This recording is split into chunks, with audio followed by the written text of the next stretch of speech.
I first met Eric about 25 years ago when he came to Stanford Business School as CEO of Novell.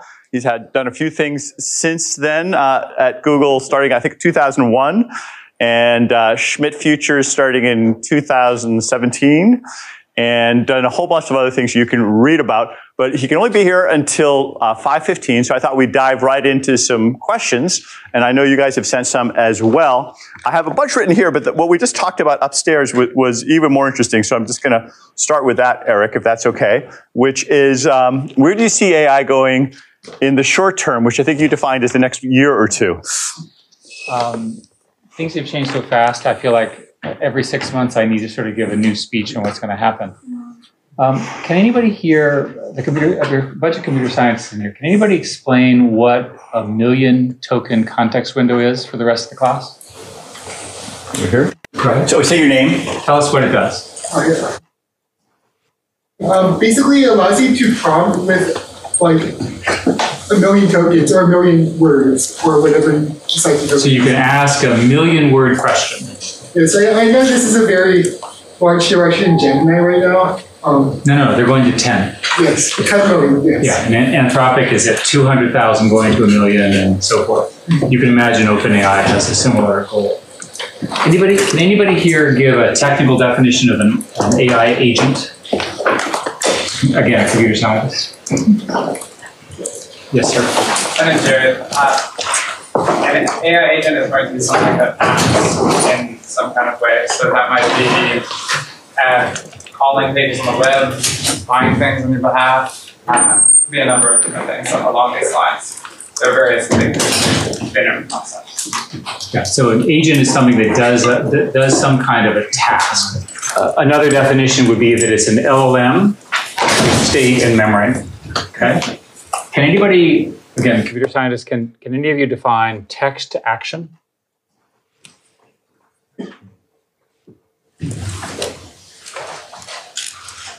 Taking text and turning it into an action? Right here. Go ahead. Yes, instead of taking text and turning it into more text. More text. Taking text and have the AI trigger actions based on this prompt. So another definition would be language to Python. A programming language I never wanted to see survive. and everything in AI is being done in Python. There's a new language called Mojo that has just come out, which looks like they finally have addressed AI programming, but we'll see if that actually survives over the dominance of Python. One more technical question. Why is NVIDIA worth $2 trillion and the other companies are struggling? Technical answer. I mean, I think it just boils down to like most of the code needs to run with CUDA optimizations that currently only NVIDIA GPU supports. So like other companies can make whatever they want to, but unless they have the 10 years of software there, you don't have the machine learning optimizations around it. I like to think of CUDA as the C programming language for GPUs. Yeah. Right. That's the way I like to think of it. It was founded in 2008. I always thought it was a terrible language. And yet it's become dominant. There's another insight. There's a set of open source libraries which are highly optimized to CUDA and not anything else. And everybody who builds all these stacks, right, this is completely missed in any of the discussions, right? It's technically called VLLM and a whole bunch of libraries like that. Highly optimized CUDA, very hard to replicate that if you're a competitor. So what does all this mean? In the next year, you're going to see very large context windows, agents, and text to action. When they are delivered at scale, it's going to have an impact on the world at a scale that no one understands yet. Much bigger than the horrific impact we've had by social media, right, in my view. So here's why. In a context window, you can basically use that as short-term memory. And I was shocked that context windows get this long. The technical reasons have to do with the fact that it's hard to serve, hard to calculate, and so forth. The interesting thing about short-term memory is when you feed you ask it a question, read 20 books, you give it the text of the books is the query, and you say, tell me what they say. It forgets the middle, which is exactly how human brains work too, right? That's where we are. With respect to agents, there are people who are now building essentially LLM agents And the way they do it is they read something like chemistry, they discover the principles of chemistry, and then they test it. And then they add that back into their understanding, right? That's extremely powerful. And then the third thing, as I mentioned, is text action. So I'll give you an example. The government is in the process of trying to ban TikTok. We'll see if that actually happens. If TikTok is banned, here's what I propose each and every one of you do. Say to your LLM the following. Make me a copy of TikTok, steal all the users, steal all the music, put my preferences in it, produce this program in the next 30 seconds, release it, and in 1 hour, if it's not viral, do something different along the same lines. That's the command. Boom, boom, boom, boom, right? You understand how powerful that is. If you can go from arbitrary language to arbitrary digital command, which is essentially what Python in this scenario is, imagine that each and every human on the planet has their own programmer that actually does what they want, as opposed to the programmers that work for me who don't do what I ask, right? The programmers here know what I'm talking about. So imagine a non-arrogant programmer that actually does what you want, and you don't have to pay all that money to. And there's infinite supply of these programs. And this is all within the next year or two. Very soon. Those three things, and I'm quite convinced it's the union of those three things that will happen in the next wave. So you asked about what else is going to happen. Every 6 months I oscillate. So we're on it's an even odd oscillation. So at the moment, the gap between the frontier models, of which there are now only 3, I'll review who they are, and everybody else appears to me to be getting larger. 6 months ago, I was convinced that the gap was getting smaller. So I invested lots of money in the little companies. Now I'm not so sure. And I'm talking to the big companies, and the big companies are telling me that they need 10 billion, 20 billion, 50 billion, 100 billion. Stargate is 100 billion, right? They're very, very hard. Sam Altman is a close friend. He believes that it's going to take about 300 billion, maybe more. I pointed out to him that I'd done the calculation on the amount of energy required. And I then, in the spirit of full disclosure, went to the White House on Friday and told them that we need to become best friends with Canada. Because Canada has really nice people, helped invent AI, and lots of hydropower. Because we as a country do not have enough power to do this. The alternative is to have the Arabs fund it. And I like the Arabs personally. I spent lots of time there, right? But they're not going to adhere to our national security rules, whereas Canada and the US are part of a triumvirate where we all agree on. So these $100 billion, $300 billion data centers, electricity starts becoming the scarce resource. And by the way, if you follow this line of reasoning, why did I discuss CUDA and NVIDIA? If $300 billion is all going to go to NVIDIA, you know what to do in the stock market. Okay. That's not a stock recommendation. I'm not a licensed. Well, part of it, so we're going to need a lot more chips, but Intel is getting a lot of money from the U.S. government, AMD, and they're trying to build, fabs in Korea. Raise your hand if you have an Intel computer in your Intel chip in any of your computing devices. Okay, so much for the monopoly. That's the point, though. They once did have a monopoly. Absolutely.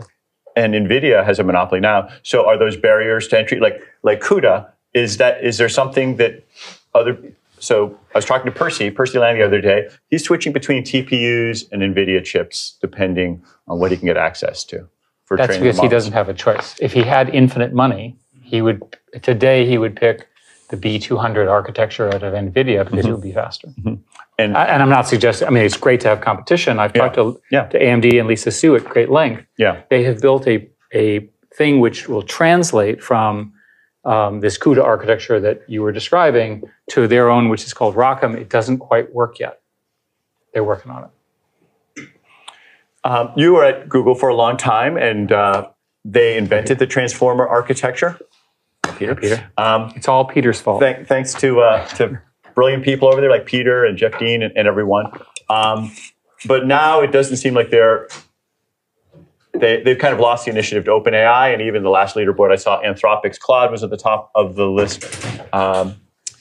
I asked Sundar this. He didn't really give me a very sharp answer. Maybe you have a sharper or a more objective explanation for what's going on there. I'm no longer a Google employee. Yes. In the spirit of full disclosure, Google decided that work-life balance and going home early and working from home was more important than winning.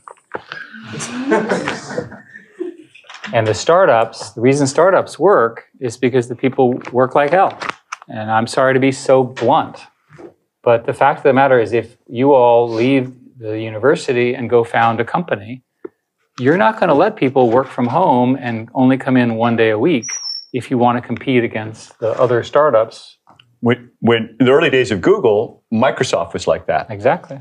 But now it seems to be... And there's a long history of, in my industry, our industry, I guess, of companies winning in a genuinely creative way and really dominating a space and not making the next transition. It's very well documented.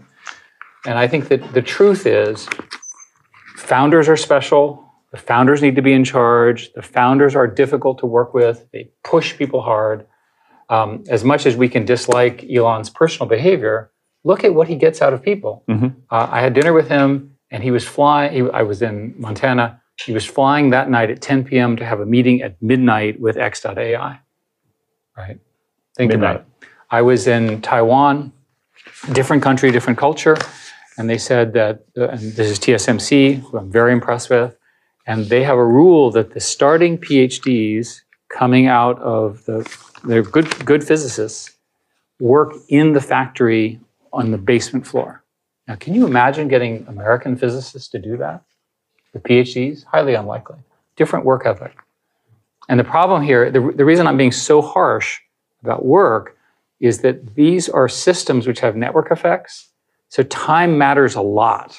And in most businesses, time doesn't matter that much, right? You have lots of time. You know, Coke and Pepsi will still be around and the fight between Coke and Pepsi will continue to go along and it's all glacial, right? When I dealt with telcos, the typical telco deal would take 18 months to sign, right? There's no reason to take 18 months to do anything. Get it done. It's just, we're in a period of maximum growth, maximum gain. So, and also it takes crazy ideas. Like when Microsoft did the OpenAI deal, I thought that was the stupidest idea I'd ever heard. Outsourcing essentially your AI leadership to OpenAI and Sam and his team. I mean, that's insane. Nobody would do that at Microsoft or anywhere else. And yet today, they're on their way to being the most valuable company. They're certainly head-to-head in Apple. Apple does not have a good AI solution. And it looks like they made it work. Yes, sir. In terms of national security or geopolitical interest, how do you think AI is going to play a role or competition with China as well? So I was the chairman of an AI commission that sort of looked at this very carefully. And you can read it. It's about 752 pages. And I'll just summarize it by saying, we're ahead, we need to stay ahead, and we need lots of money to do so.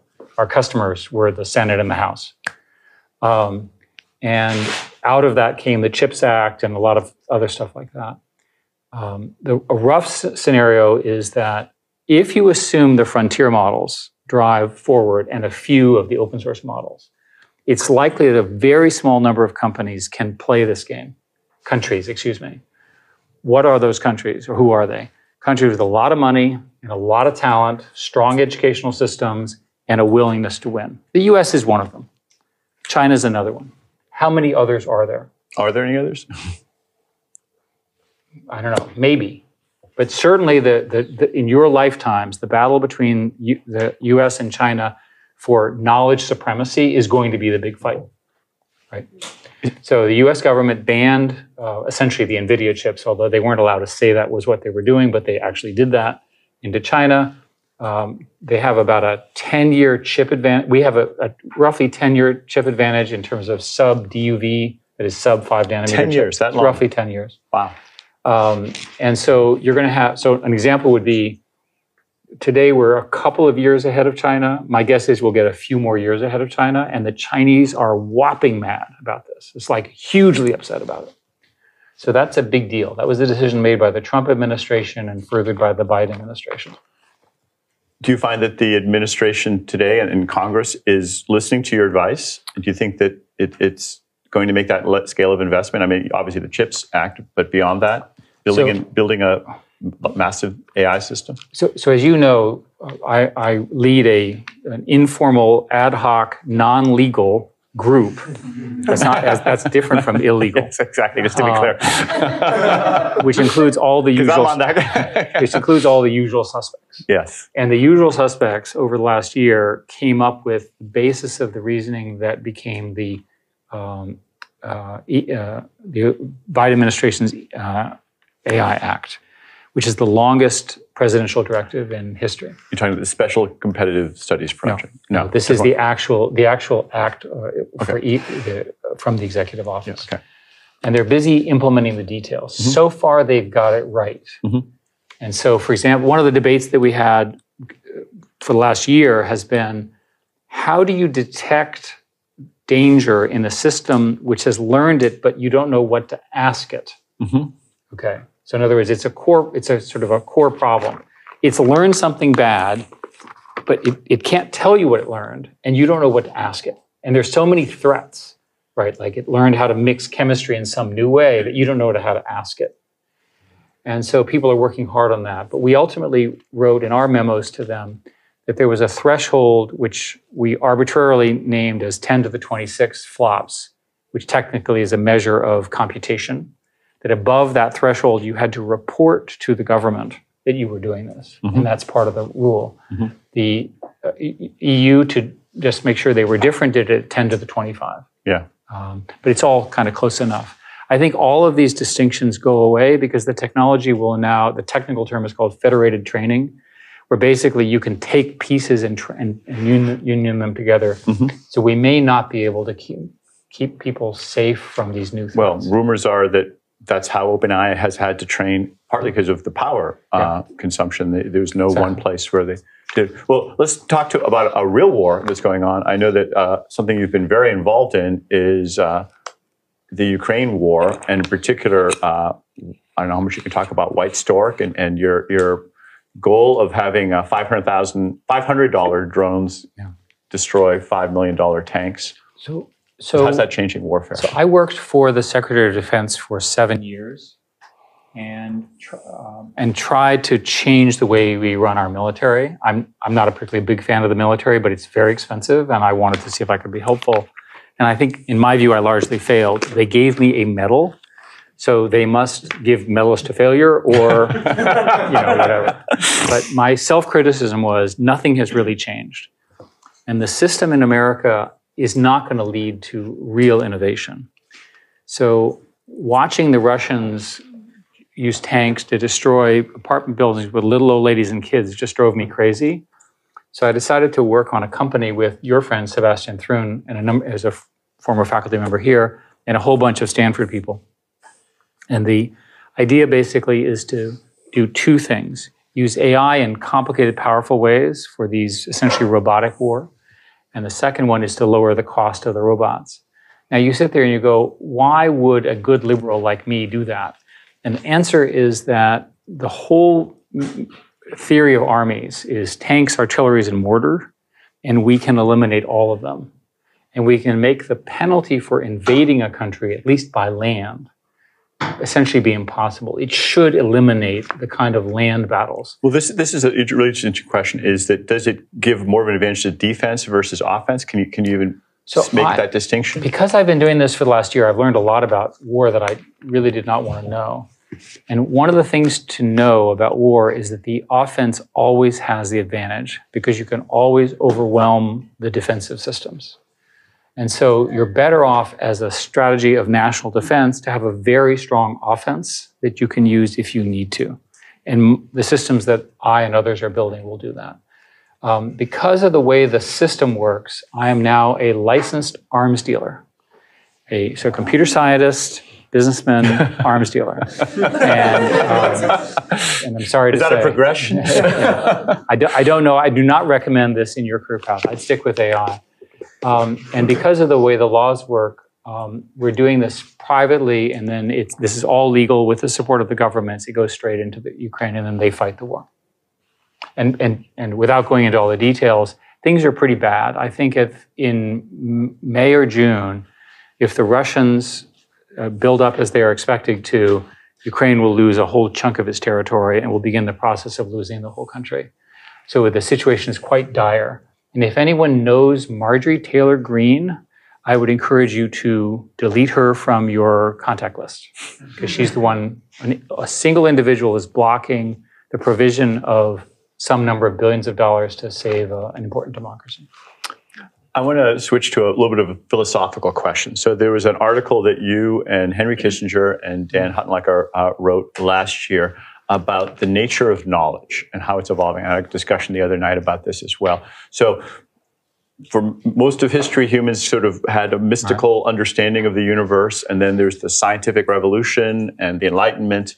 And in your article, you argue that now these models are becoming so complicated and difficult to understand that we don't really know what's going on in them. I'll take a quote from Richard Feynman. He says, "What I cannot create, I do not understand." I saw this quote the other day.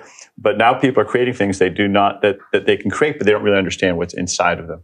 Is the nature of knowledge changing in a way? Are we going to have to start just taking the word for these models without them being able to explain it to us? The analogy I would offer is to teenagers. If you have a teenager, you know they're human, but you can't quite figure out what they're thinking.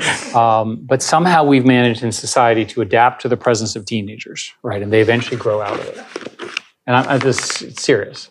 So it's probably the case that we're going to have knowledge systems that we cannot fully characterize, but we understand their boundaries, right? We understand the limits of what they can do. And that's probably the best outcome we can get. Do you think we'll understand the limits?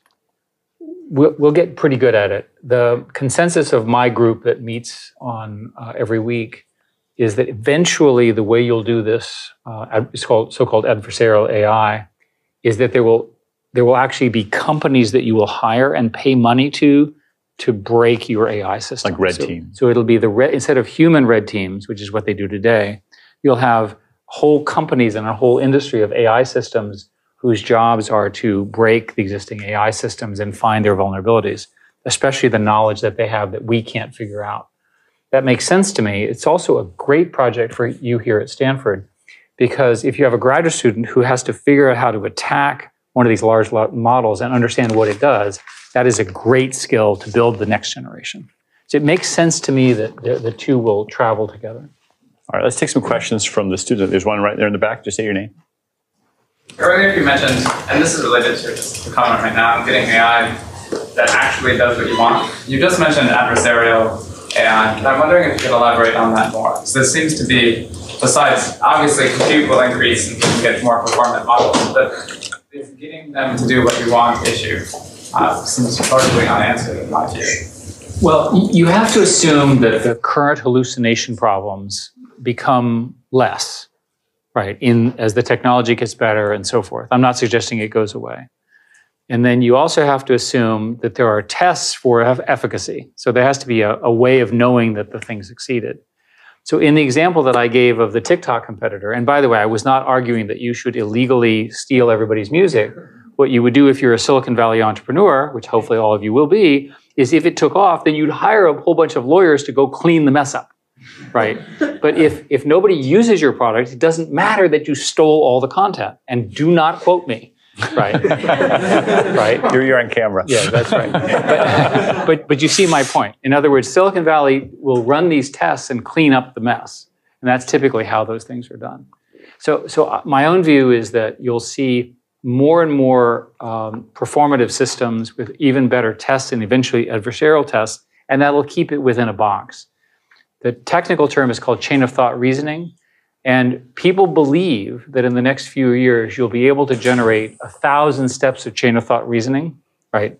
Do this, do this. It's like building recipes, right? That the recipes, you can run the recipe and you can actually test that it produced the correct outcome. And that's how the system will work. Yes, sir? I was going to ask you, my name is Brandon, thank you so much for coming here. In general, you seem super positive about the potential for AI's progress. And I'm curious, like, what do you think is going to drive that? Is it just more compute? Is it more data? Is it fundamental architectural shifts? Yes, to everything. The amounts of money being thrown around are mind-boggling. And I essentially invest in everything because I can't figure out who's going to win. And the amounts of money that are following me are so large. I think some of it is because the early money's been made and the big money people who don't know what they're doing have to have an AI component. And everything is now an AI investment, so they can't tell the difference. I define AI as learning systems, systems that actually learn. So I think that's one of them. The second is that there are very sophisticated new algorithms that are sort of post-transformers. My friend, my collaborator for a long time, has invented a new non-transformer architecture. There's a group that I'm funding in Paris that claims to have done the same thing. So there's enormous invention there, a lot of things at Stanford. And the final thing is that there is a belief in the market that the invention of intelligence has infinite return. So let's say you put $50 billion of capital into a company. You have to make an awful lot of money from intelligence to pay that back. So it's probably the case that we'll go through some huge investment bubble, and then it'll sort itself out. That's always been true in the past, and it's likely to be true here. And what you said earlier was you think that the leaders are pulling away from the rest. Right now. And this is a really, the question is roughly the following. There's a company called Mistral in France. They've done a really good job. And I'm obviously an investor. They have produced their second version. Their third model is likely to be closed because it's so expensive. They need revenue and they can't give their model away. So this open source versus closed source debate in our industry is huge. And my entire career was based on people being willing to share software in open source. Everything about me is open source. Much of Google's underpinnings were open source. Everything I've done technically. And yet it may be that the capital costs, which are so immense, fundamentally changes how software is built. You and I were talking, my own view of software programmers is that software programmers' productivity will at least double. There are 3 or 4 software companies that are trying to do that. I've invested in all of them in the spirit. And they're all trying to make software programmers more productive. The most interesting one that I just met with is called Augment. And I always think of an individual programmer. And they said, that's not our target. Our target are these 100-person software programming teams on millions of lines of code where nobody knows what's going on. Well, that's a really good AI thing. Will they make money? I hope so. Yes. So a lot of questions here. Yes, ma'am. Hi. So at the very beginning, you mentioned that there's the combination of the context window expansion, the agents, and the text to action is going to have unimaginable impacts. First of all, why is the combination important? And second of all, I know that you're not like a crystal ball and you can't necessarily tell the future, but why do you think it's beyond anything that we could imagine? I think largely because the context window allows you to solve the problem of recency. The current models take a year to train, roughly 18 months, 6 months of preparation, 6 months of training, 6 months of fine tuning. So they're always out of date. Context window, you can feed what happened. Like you can ask it questions about the Hamas-Israel war, right, in a context. That's very powerful. It becomes current like Google. In the case of agents, I'll give you an example. I set up a foundation, which is funding a nonprofit, which starts, there's I don't know if there's chemists in the room, I don't really understand chemistry. There's a tool called ChemCrow, C-R-O-W, which was an LLM-based system that learned chemistry. And what they do is they run it to generate chemistry hypotheses about proteins, and then they have a lab which runs the tests overnight, and then it learns. That's a huge accelerant in chemistry, material science, and so forth. So that's an agent model. And I think the text to action can be understood by just having a lot of cheap programmers, right? And I don't think we understand what happens, and this is, again, your area of expertise, what happens when everyone has their own programmer. And I'm not talking about turning on and off the lights. I imagine, another example, for some reason you don't like Google. So you say, build me a Google competitor. Yeah, you personally, build me a Google competitor, search the web, build a UI, make a good copy, add generative AI in an interesting way, do it in 30 seconds, and see if it works, right? So a lot of people believe that the incumbents, including Google, are vulnerable to this kind of an attack. Now, we'll see. There were a bunch of questions who were sent over by Slido. I want to give, some of them were upvoted. So here's one. We talked a little bit about this last year. How can we stop AI from influencing public opinion, misinformation, especially during the upcoming election? What are the short and long-term solutions from? Most of the misinformation in this upcoming election and globally will be on social media. And the social media companies are not organized well enough to police it. If you look at TikTok, for example, there are lots of accusations that TikTok is favoring one kind of misinformation over another. And there are many people who claim without proof that I'm aware of that the Chinese are forcing them to do it. I think we have a mess here. And the country's going to have to learn critical thinking. That may be an impossible challenge for the US. But the fact that somebody told you something does not mean that it's true. Well, could it go too far the other way, that there's things that really are true and nobody believes anymore? You get, some people call it epistemological crisis, that now, Elon says, no, I never did that. Prove it. Well, let's use Donald Trump. Okay. Look, I think we have a trust problem in our society. Democracies can fail. And I think that the greatest threat to democracy is misinformation, because we're going to get really good at it.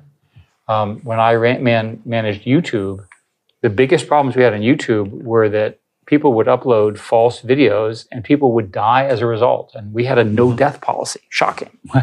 And we just went, it was just horrendous to try to address this. Yeah. And this is before generative AI. I don't have a good answer. One technical is not an answer, but one thing that seems like it could mitigate that, I don't understand why it's more widely used, is public key authentication. That when Joe Biden speaks, why isn't it digitally signed like SSL is? Or when that celebrities or public figures or others, couldn't they have a public key? Yeah, it's a form of public key, and then some form of certainty of knowing how the system. Hey, when I send my credit card to Amazon, I know it's Amazon. So I wrote a paper and published it with Jonathan Haidt, who's the one working on the anxiety generation stuff. It had exactly zero impact. And he's a very good communicator. I probably am not. So my conclusion was that the system is not organized to do what you said. You had a paper advocating what we did, that advocating your proposal. Okay, not my proposal. Yeah. No, what you said. Yeah, right. And my conclusion is the CEOs in general are maximizing revenue. To maximize revenue, you maximize engagement. To maximize engagement, you maximize outrage. The algorithms choose outrage because that generates more revenue, right? Therefore, there's a bias to favor crazy stuff. And on all sides. I'm not making a partisan statement here. That's a problem. That's got to get addressed. In a democracy, and my solution to TikTok, we talked about this earlier privately, is when I was a boy, there was something called the equal time rule. Because TikTok is really not social media, it's really television, right? There's a programmer making you, the numbers, by the way, are 90 minutes a day, 200 TikTok videos per TikTok user in the United States. It's a lot, right?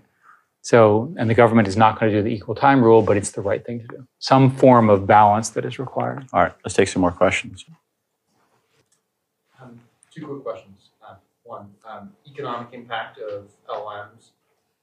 Slower, like labor market impacts, slower than you originally anticipated, and Chegg and customer service people. And then two, do you think academia deserves or should get AI subsidies, or do you think they should just partner with big players out there? And I pushed really, really hard on getting data centers for universities. If I were a faculty member in the computer science department here, I would be beyond upset that I can't build the algorithms with my graduate students that will do the kind of PhD research.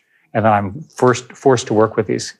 And the companies have not, in my view, been generous enough with respect to that. The faculty members that I talk with, many of whom you know, spend lots of time waiting for their credits from Google Cloud, and then that's terrible. This is an explosion. We want America to win. We want American universities, there's lots of reasons to think that the right thing to do is to get it to them. So I'm working hard on that. and your first question was labor market impact. I'll defer to the real expert here. As your amateur economist taught by Eric, I fundamentally believe that the sort of college education, high skills task will be fine because people will work with these systems. I think the systems is no different from any other technology wave. The dangerous jobs and the jobs which require very little human judgment will get replaced. We got about 5 minutes left, so let's go really quick with some questions. I'll let you pick them, Eric. Yes, ma'am. Hi. I'm really curious about the text to action and its impact on, for example, computer science education. I'm wondering what you have thoughts on like how CS education should transform to kind of meet the age. Well, I'm assuming that computer scientists as a group in undergraduate school will always have a programmer buddy with them. So when you learn your first for loop and so forth and so on, you'll have a tool that will be your natural partner. And that's how the teaching will go on. That the professor, he or she will talk about the concepts, but you'll engage with it that way. And that's my guess. Yes, ma'am, behind you. Yeah, can you talk more about the non-transformer architectures that you're excited about? I think one that's been talked about is like state models, but then now with longer context, I feel like they'd be interested as well. But more, so I was curious what you're seeing in the space. I don't understand the math well enough. I'm really pleased that we have produced jobs for mathematicians because the math here is so complicated, but basically they are different ways of doing gradient descent, matrix multiply, faster and better. And transformers, as you know, is a sort of systematic way of multiplying at the same time. That's the way I think about it. And it's similar to that, but different math. Let's see, over here, yes, sir, go ahead. Yeah, you. You mentioned in your paper on national security that you have China and the U.S. in the upper quadrant on capabilities today. The next 10 in that next cluster down are all either U.S. allies or teed up nicely to the U.S. allies. I'm curious what your take is on those 10. They're sort of in like the middle, that aren't formally allies. What is stuff? How likely are they to get on board with securing our superiority ally, and what would hold them back from wanting to get on board? The most interesting country is India, because the top AI people come from India to the US, and we should let India keep some of its top talent. Not all of them, but some of them. And they don't have the kind of training facilities and programs that we so richly have here. To me, India is the big swing state in that regard. China's lost. It's not going to come back. They're not going to change the regime as much as people wish them to do. Japan and Korea are clearly in our camp. Taiwan is a fantastic country whose software is terrible, so that's not going to work. Amazing hardware. And in the rest of the world, there are not a lot of other good choices that are big. Europe is screwed up because of Brussels. It's not a new fact. I spent 10 years fighting them, and I worked really hard to get them to fix the EU Act, and they still have all the restrictions that make it very difficult to do our kind of research in Europe. My French friends have spent all their time battling Brussels, and Macron, who's a personal friend, is fighting hard for this. And so France, I think, has a chance. I don't see Germany coming, and the rest is not big enough. Go ahead. Yes, ma'am. So I know you're an engineer by training, like you've built a compiler. Given the capabilities that you envision these models having, should we still spend time learning to code? Yeah, because ultimately it's the old thing of why do you study English if you can speak English? You get better at it, right? You really do need to understand how these systems work, and I feel very strongly. Yes, sir? Yeah, I'm curious if you've explored the distributed setting, and I'm asking because sure, like making a large cluster is difficult, but MacBooks are powerful, and there's a lot of small machines across the world. So like, do you think like folding at home or a similar idea works for training AI systems? Yeah, we've looked very hard at this. So the way the algorithms work is you have a very large matrix and you have essentially a multiplication function. So think of it as going back and forth and back and forth. And these systems are completely limited by the speed of memory to CPU or GPU. And in fact, the next iteration of NVIDIA chips has combined all those functions into one chip. The chips are now so big that they glue them all together, And in fact, the package is so sensitive, the package is put together in a clean room as well as the chip itself. So the answer looks like supercomputers and speed of light, especially memory interconnect, really dominated. So I think unlikely for a while. Is there a way to segment the LLM? Like, so Jeff Dean last year when he spoke here talked about having these different parts of it that you would train separately and then kind of federate them.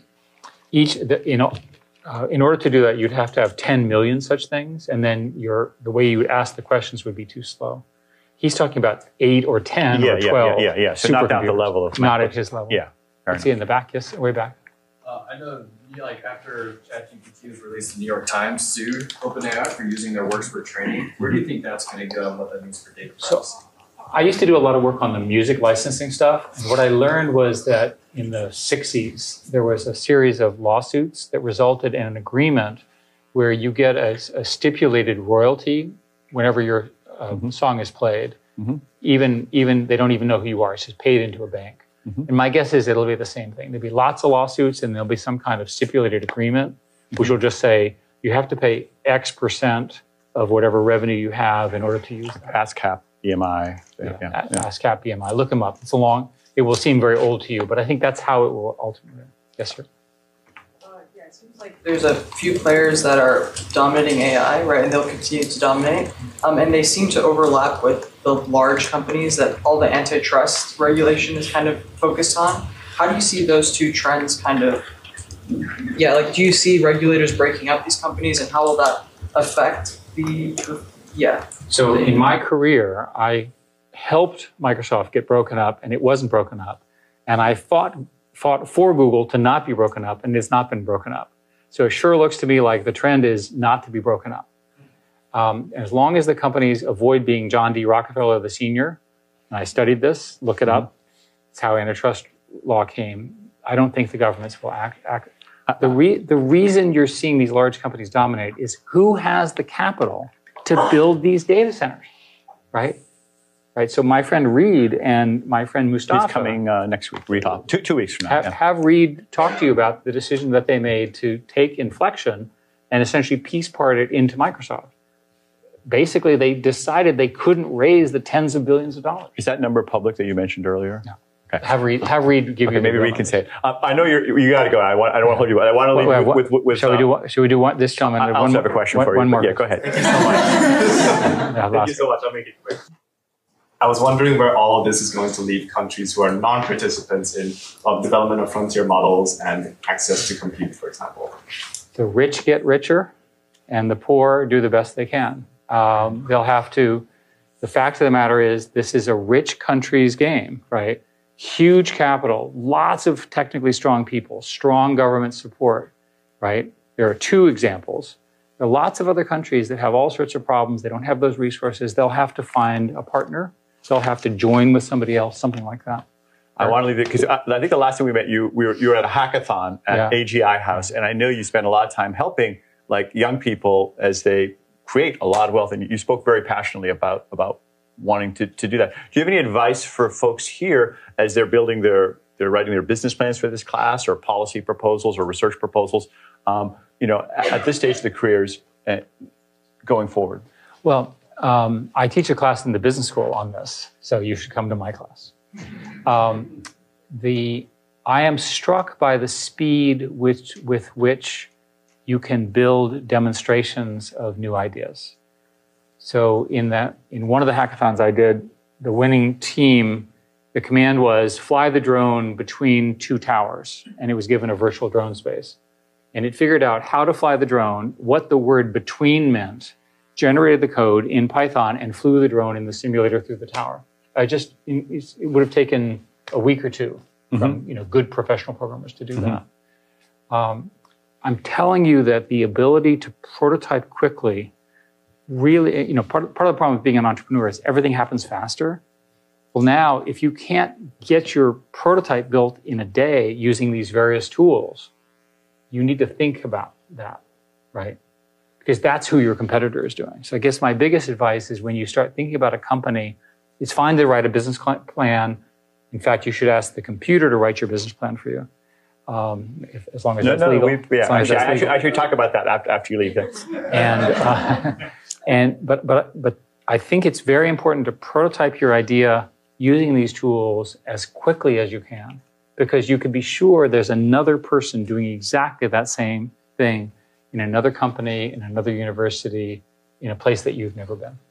All right. Well, thank you very all. much, Eric. I'm going to rush off. Thank you. Okay, thank you. So actually, let me pick up on that very last point, because I don't think I talked about in the first class about using LLMs, which is encouraged, welcome in this class for the assignments, but it has to get full disclosure. So when you use them, whether it's for the weekly assignments or for the final project or whatever, just like you would if you asked your friendly uncle or classmate or anybody else and give you advice, you should do that. Or if you have notes that you include in there. So what I thought I'd do is I wanted to talk a little bit about AIs as a GPT and what that means in terms of business and implications. But before we do that, I just want to see if there are any questions you want to pick up on things that Eric brought up that I'll try and channel some of his thoughts, and we can talk about the things that came up, and then we can move on. Yeah, go ahead. One of the questions I want to ask is in relation to regulation. If the goal is to maintain supremacy, how do you create the right incentives so that everyone, allies and non-allies, are motivated to follow it? And you mean among companies that are competing with each other? Companies or in countries. Countries. The US and the EU, and it doesn't just become sort of a ham or obstruct kind of development for the ones that choose to follow the regulation. It's super tricky. It's there's a book, Co-opetition, that Mary Nailbuff wrote about this, because there are definitely places where regulation can help companies and help an industry survive. So regulation doesn't necessarily slow things. I mean, standards are a good example, and having that clarified can make it easier for companies to compete. So I've talked to a lot of the executives of these companies, and there are places where they wish there was some common standards. And sometimes there's a bit of a race to the bottom as well, and some of the dangerous things. One of the other reasons that the folks at Google say that they didn't move as fast is they felt like these LMs could be, misused or dangerous, but their hand was sort of forced. And and I was talking to some folks at one of the other big companies, and they said, we weren't going to release this feature, but now competitors are doing it, so we're going to have to release it as well. So this is where regulation, might be some interest in coordinating on regulation, but it's also obviously the more obvious thing is that it is used to hinder competition. And a lot of people, for instance, think that the reasons that some of the big companies are very opposed to some of open source and making things more widely open source is they want to slow down competitors. So there's both of those things going on. Yeah, quick question over there. Yep. I guess I just want to follow up on this comment about, should we still learn to code? Like, should we still study English? Are those going to be useful? And Eric's reply of yes, college-educated, high-skilled jobs or tasks are still going to be safe, but everything else that doesn't require human judgment might not be. That's kind of in tension with. I think we could talk. Maybe we'll talk some more about that in a few minutes. But it is interesting to think about where the AI systems sort of just replace what people are doing versus they complement them. And in coding right now, it appears that they're not actually that helpful for the really best coders. They're very helpful for moderately good coders. But if you don't know anything at all about coding, they're not helpful either. So it's kind of an inverted U. And you can see why that would be the case, that if you don't even understand the code that they generate right now is often buggy or it isn't exactly right. So if you can't even interpret or understand what's going on, you can't use it very effectively.